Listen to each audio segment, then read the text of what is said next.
Hey Wargamers, today is a video that I've been looking forward to for a while, and that is how to assemble and magnetize one of these guys, the Tau Tigershark fighter bomber. Now, you probably saw me announce that I had this model a while ago. I finally got around to building it, and so I want to share that process with you. This is a time-lapse video, 6 times normal speed, but it's there in its entirety, so that kind of gives you an idea of how long it took over multiple sittings to put this guy together.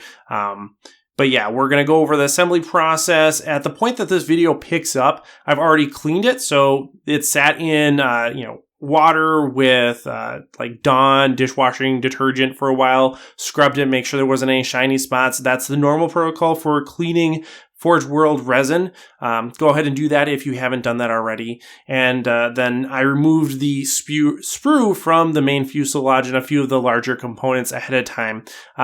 And that's all the prep that I've done. So we'll jump into the video here. Before we do that though, I want to say thanks for watching. If you like this video, go ahead, hit subscribe. That way you don't miss any upcoming content.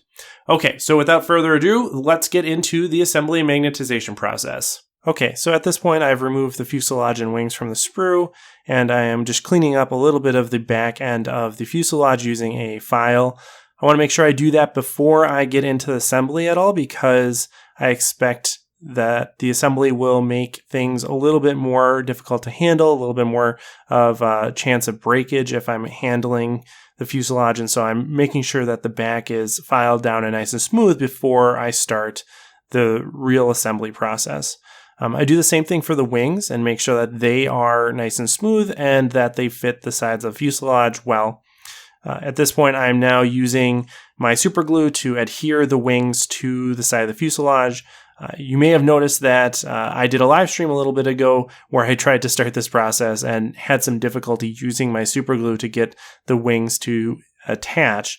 And I think that was largely due to differences in temperature. My basement is very cold, and I think I just was a little bit below the optimum temperature for the reaction to adhere the wings. So super glue works out fine here. Other people I know have used pegs, but you'll see throughout this process that the wings are totally fine using just super glue. At this point now, I'm using my snippers to clean up the thrusters on the back of the Tigershark. This and pretty much everything else I'm doing during the construction process is on the underside of the Tigershark. So there's not a lot of stuff happening on top. And that's probably not surprising if you look at what I put on the table to begin with, that most of the detail is already on top. Very few things have to happen there. It's mostly down at the bottom. And so that's where we're going to be spending our time. The thing about this, of course, is that a lot of the thrusters look fairly similar, and so it's important that I was matching up the thrusters to the appropriate positioning on the back of the Tigershark before I glued anything down. Of course, you always want to dry fit pieces before you make a permanent choice about sticking them together, and so that's what I'm doing here. And I have everything laid out, and I can just kind of chug along and get them to stick. There's not a fantastic surface for getting them to stick. It's very flat and smooth, which is good, but it also means that there's not a lot of texture for the glue to grab onto. So you do have to make sure you apply appropriate pressure to the Tigershark and the thrusters to make sure that they stick. And there isn't a very large crevice or anything for them to stick to. So you have to be careful and use a little bit of your sense of alignment to get them to square up and fit nicely. But there is some indicator there as to how they're actually supposed to fit. So you're not totally on your own.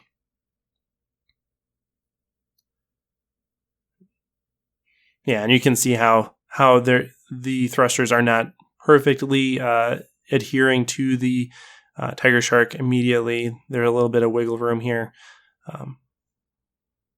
That bottom part fell off because it didn't secure itself.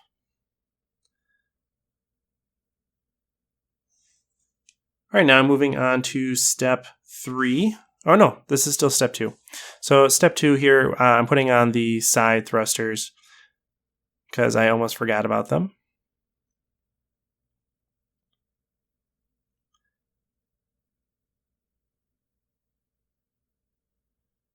Okay, and this is probably the part of the tutorial where I would do things differently. So of course, it's going to be a lot easier if you flip the Tigershark away from you as opposed to facing you like I have it here. But I'm just applying the two little pieces that are in the back of the Tigershark. I'm not really sure what they're supposed to be. Let's see, what does the instructions say they're supposed to be? The ECM pod. Yeah. Clearly, that's what they are. They are the ECM pods is what I'm putting in there. So you can see that those are now adhered to the fuselage. And then I'm applying the aerials or the antenna as well. And this is the part that I would probably not do right now because, like I said, all of the construction is on the underside of the Tigershark, and so you're running the risk of potentially damaging these if you apply them here. So if you're following along, I would probably have this be the last thing that you do, is put those antennae on. Of course, this is another area where making sure that your resin is straight ahead of time is going to be advantageous. Also with this step here that you're now seeing is assembling and cleaning up the burst cannons. And so both the burst cannons and the antenna are things that are very easily warped due to heat during transport or anything else. And so you'll want to have them sit in some very hot but not boiling water for a few seconds and then manipulate them to be straight again. That's going to save you a lot of time and hassle during the construction process, and it's also going to make your model just look that much better. There's something that I am, I do my best to avoid that, but when I see a model that clearly hasn't received that type of attention, it makes me a very sad panda because, of course, we don't want droopy burst cannons. So make sure your burst cannons are not droopy. But this is kind of the potential. I don't know. Maybe this is the hardest part of the assembly here is getting the burst cannons to line up because of the aforementioned issue with having them be straight, but also because I don't know if it's something about resin or just the way that I tend to approach trimming resin, but I have a really hard time getting the lengths of the barrels of the burst cannon to line up perfectly. And that's something that happens for me with like the supports or struts on the Vara or on the Arvarna kits as well, is I can't get them to line up to be exactly the right length. They always seem to be a little bit too long or a little bit too short. And so I have a little bit of a back and forth with getting them to be the right length.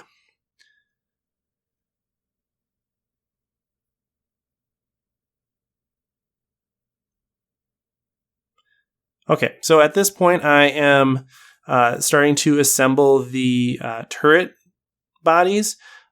So this is done. This is like the first actual magnetization step that I'm doing. And you'll see that I am applying a little bit of super glue to the bottom of the hole and then putting some green stuff in the bottom of it.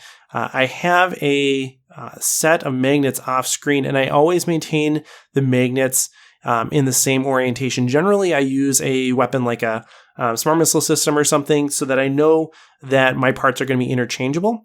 And here I have them oriented in a way that the guns always have a certain orientation, and then the body or the support structure always has a different orientation of the magnet. So I do that. I pick the magnet up using my knife, which is not very sharp. I would, of course, recommend using a sharp and safe knife, and always use the common sense safety precautions. But I pick that magnet up off of that stack and then push it into the green stuff and have it sit right in the middle of the hole in order to ensure proper alignment. This is one of the really nice things about the Forgeworld kit is that they have the settings for all the magnets ahead of time. Games Workshop tells you, or rather Forgeworld tells you which magnets go in where, but I'm using the same magnets for all of these and it works out just fine. So you don't have to use the exact size magnets that they prescribe. Smaller magnets that I use for pretty much everything in my Tau line. All my crisis suits, broadsides, riptides are magnetized with these same size magnets, and I use them here too, and it works out just fine. So I'm doing the same process here for the landing pads.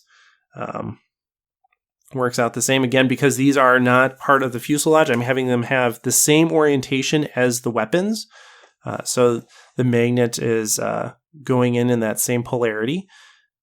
So I set it into the green stuff, adjust it using the tip of my blade, and then put a little bit of super glue on top just to seal it in there. Of course, if I don't do that, the green stuff might not hold the magnet in place. And so having a little bit of super glue that goes down around the edges of the green stuff and around the edges of the magnet helps keep that magnet in place. All right, and then I'm attaching the sides of the landing pads. I don't know what to call those. What are we calling those? Undercarriage feet. So the sides of the undercarriage feet. And this is another part that needs to be straightened out. Commonly, at least in this kit, I had a few that need to be straightened out. Particularly the longer ones need to be straightened out in order to ensure a good fit. All right, now I'm moving on to the main weapon assembly. This is step 7. So ion cannons, super easy. Just able to apply those little, I don't know what you would call those, diodes or, Tesla coils or something on the side of the ion cannon. Get those cleaned up there and nest them in. Very easy to assemble. Feels good to do because it is so easy. And then, like I said, I'm using the same size magnet to magnetize these, and that is more than enough strength to get them to stick to the fuselage. So just putting them right in the center again, because one disadvantage of using the smaller magnets is that there's a potential that they get misaligned. And so I want to make sure that my magnets are as close to the center of the hole as possible, and that way I ensure that they will line up with the other magnets. Doing the same thing here for the heavy burst cannon, or I guess now the Swift Strike burst cannon. And here we don't really have the same issues as with the normal burst cannons. They tend to line up a little bit better, but you do have to make sure that they're going to be straight. Otherwise, you're going to have, sad burst cannons, and we don't want to have that. So getting those to stick, having a little bit of a challenge here with the glue not wanting to stick. Again, due to temperature, I think. Getting some of that green stuff, working it, twisting it.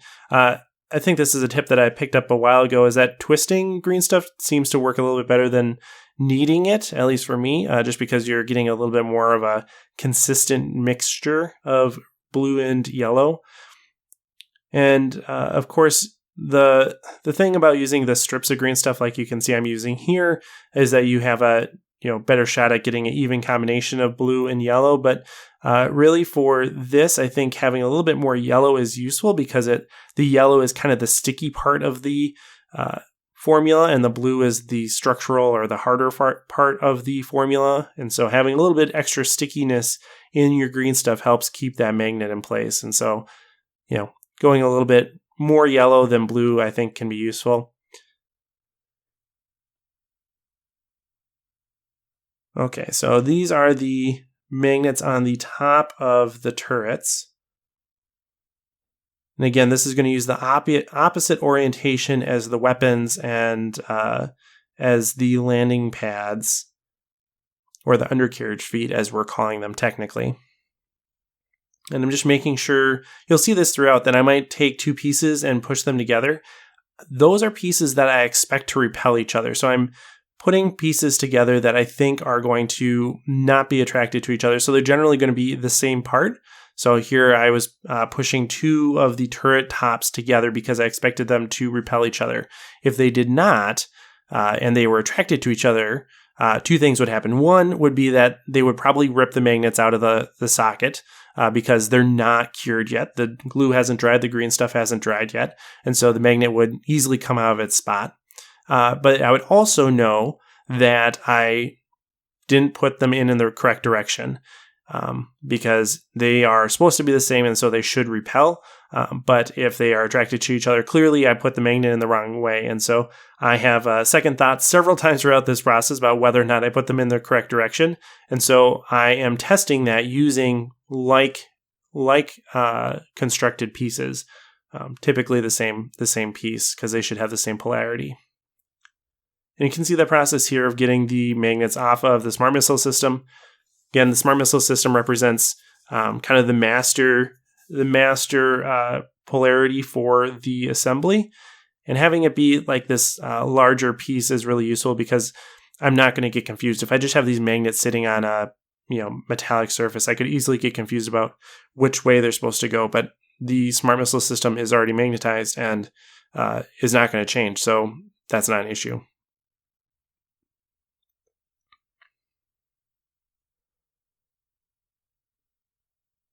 Okay, so I've magnetized most everything here. Well, not most everything, but I have things magnetized. A lot of the exterior parts are already magnetized. And so I am now moving on to magnetizing the body of the Tigershark. I was testing where the undercarriage feet fit to make sure that I knew which parts went where and that the undercarriage feet fit in a way that made sense to me, because now is the time that I would want to fix any type of misalignment if it had happened. But I was in a good spot here. And we are going ahead and magnetizing the undercarriage feet sockets, I guess, is what we'll call them. Going through that same process, and you'll see I'm blowing on the magnets here, and that's an attempt to get the glue to move down and around the magnet and not have it just pool on top of the magnet. One downside of using this approach is that the glue can settle on top and become a barrier to a good fit, and so you want to minimize that as much as possible. So that's why I'm blowing on it, is to try to get it to move down and around the magnets, but instead of pooling on top. All right, spending a little bit of time here looking at how the designator turret fits into the front of the Tigershark. I think I decided to not do that right away just because I was more excited about the main weapons. So I started to magnetize those. Again, the ion cannons are a little bit easier, so working with them first. Now moving on to the Swift Strike rail guns. These are all of these pieces, all these weapon pieces are the exact same size and sculpt as the Barracuda weapons. So if you already have a Barracuda or you're looking to pick up a Barracuda, you can use these weapons in that same chassis. And again, this is an advantage of making sure all your weapons are shared. All your weapons share the same polarity. So that's why I have my smart missile system here, is because I know the polarity for that smart missile system is the same polarity for every other weapon I own. And that is true for my Barracuda as well. And so I can magnetize these in a way that's going to be consistent with that vehicle as well. All right, so I went through the process of magnetizing the weapon bays. Now I'm going to magnetize the sockets for the Sky Spear missile rack and the transport bays. You don't actually need to magnetize all of the positions. You'll notice that I leave the centermost position blank. You can magnetize this. It's going to give you a little bit more security, but it's not necessary. Everything will nest and sit just fine without those extra magnets. So if you're looking to save yourself some time or supplies, you don't have to do that. It works out just fine doing this. You do have to magnetize the more recessed one. Even though that's not used by the transport bay, it is used by the missile rack. And so you need to be able to have access to that. Because that's where the Sky Spear missiles will go, and or the basic, like the plate cover that goes there. If you don't want the missiles exposed, that's where that will go. So you need to have that magnetized. Then again, just going through the same process of magnetizing the transport bays, using my knife to adjust the positioning of those magnets. One thing that's nice about using the knife is that it is magnetic, or magnets will stick to it. And that allows me a little bit of control over where the magnet goes, more so than if I'm using like a wooden prod or something like that.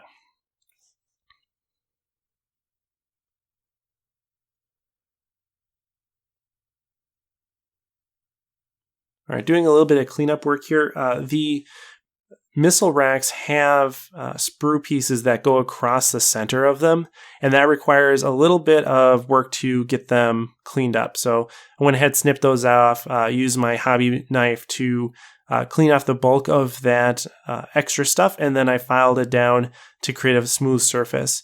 And I think this is a particularly important step because it's going to affect how well the missiles and how well the missile bay doors nest inside of that. So that does need to be a clean fit, and this is something that you may need a little bit of work at just to make sure that the missile bay doors nest sufficiently well inside of it.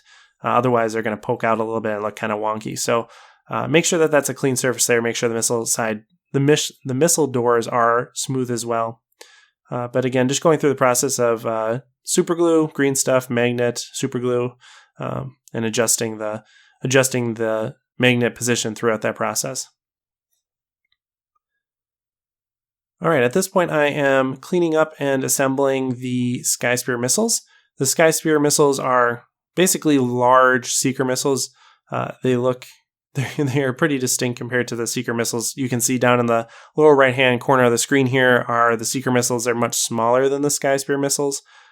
I was originally impressed by the Sky Spear missiles, thinking that they perhaps were seeker missiles because I told my wife, I was like, hey, look at how much better this looks than the old seeker missile. Like, it's amazing. And then I realized that, of course, it was a Sky Spear missile and not a seeker missile. So, did not need to make that distinction. But going ahead, assembling it and working on that.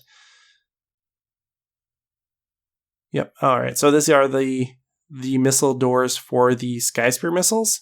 And these are another piece that are going to be particularly vulnerable to warping. And so you'll want to make sure that they're straight. They're pretty forgiving in terms of how straight they need to be in order to fit inside of the other pieces. But you do want to make them straight so that they look good. So that's an important step there. I am getting the missiles to attach to the rack, and you'll want to take a little bit of caution here and make sure that your missiles are all pointing in the same direction. I think you could easily put them in the opposite direction because it's a little counterintuitive to how the Sky Spear missile rack actually comes out of the aircraft.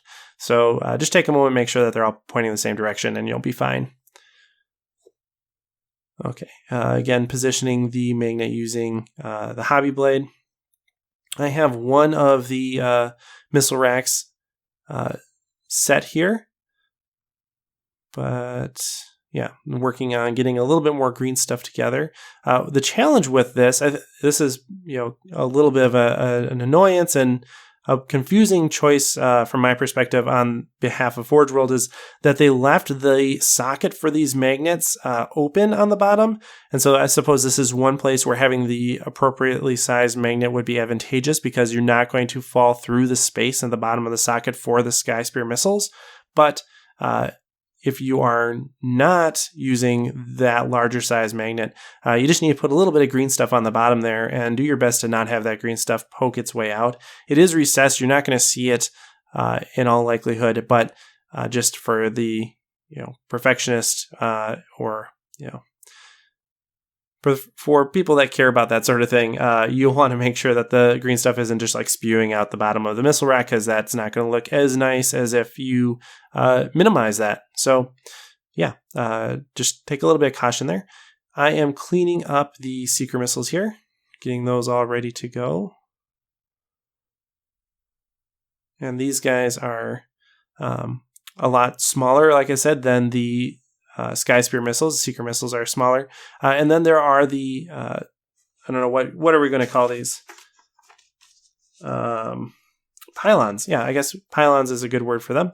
The pylons for the seeker missiles are not perfectly flat. They have a slightly larger side, and so you're going to want to observe that ahead of time and make sure you figure out the correct orientation. The larger side of the pylon should go to the exterior of the wing. This is going to make your seeker missiles lay flat, or at least horizontal, and not be leaning left or right on your Tigershark. And so if you do that ahead of time, that's going to save you a little bit of a headache. Go ahead and glue those on. These are the one place that you're going to want to use a smaller magnet. You cannot use the same size magnet that I was using throughout.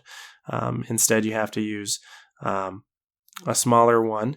And so I think at this point, I think it's the next day, and everything has cured and dried. You can see a little bit of the glue vapors around the sockets for the transport bays and missile racks. You can see that that glue has left a little bit of a vapor trail there, but the pylons are now secured, so that gives me a little bit more flexibility in what I'm doing. And I don't think I mentioned this, but I'm propping the entire Tigershark up using the large bit of sprue from the fuselage. So that's what's allowing me to do this without damaging the antenna. That's holding the Tigershark up and away from me. I am now basically just magnetizing all of the doors that go on the bottom of the Tigershark, making sure that those are positioned correctly and magnetized with the correct polarity. Those are the ones for the feet, for the landing pad. And now I'm using green stuff to prepare the pylons for magnetization. I'm using magnets that I use generally for infantry, so they're very small. Oh yes. Okay, I'm showing you I'm showing you the size of green stuff that I have. So I roll the green stuff into a ball, put it on the tip of the hobby knife, and press that magnet into the green stuff, and that allows me to put the green stuff and the magnet down in a single motion instead of having to put the green stuff down and then put the magnet into it. This gives me a little bit of flexibility because of the size of the socket on the pylons, and allows me to use the blade to make sure that the magnets are level and flush with the top of the pylon.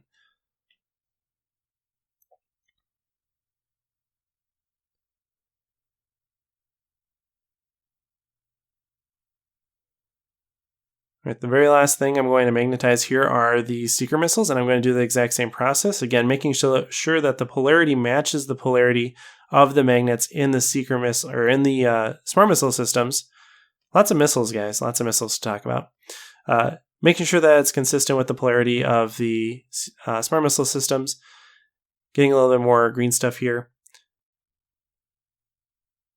I realized that before I had started filming, I put the ion cannons in to test to make sure that they were sitting okay. And of course they were, so that was good, but I did not take them off of the Tigershark before I hit record. So that's what that was about.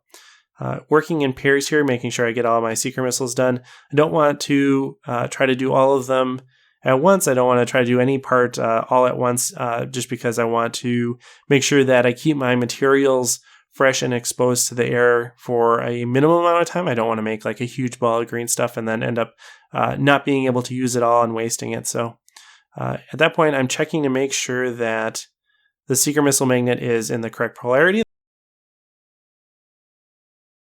All right, and that's it. That's how I went about assembling this. It took me a few days to do it over multiple sittings, but of course you could probably do that in one day if you had afternoon or something like that to dedicate to it in isolation.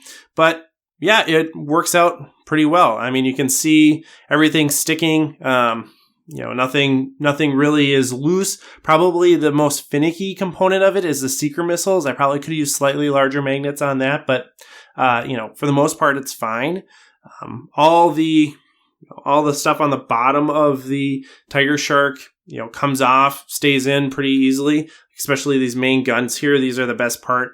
You can take these in and out, no problem. In fact, they're even constructed to have this little bit of a lip here that allows them to nest inside there. And that gives them a little bit more support, a little bit easier to work with.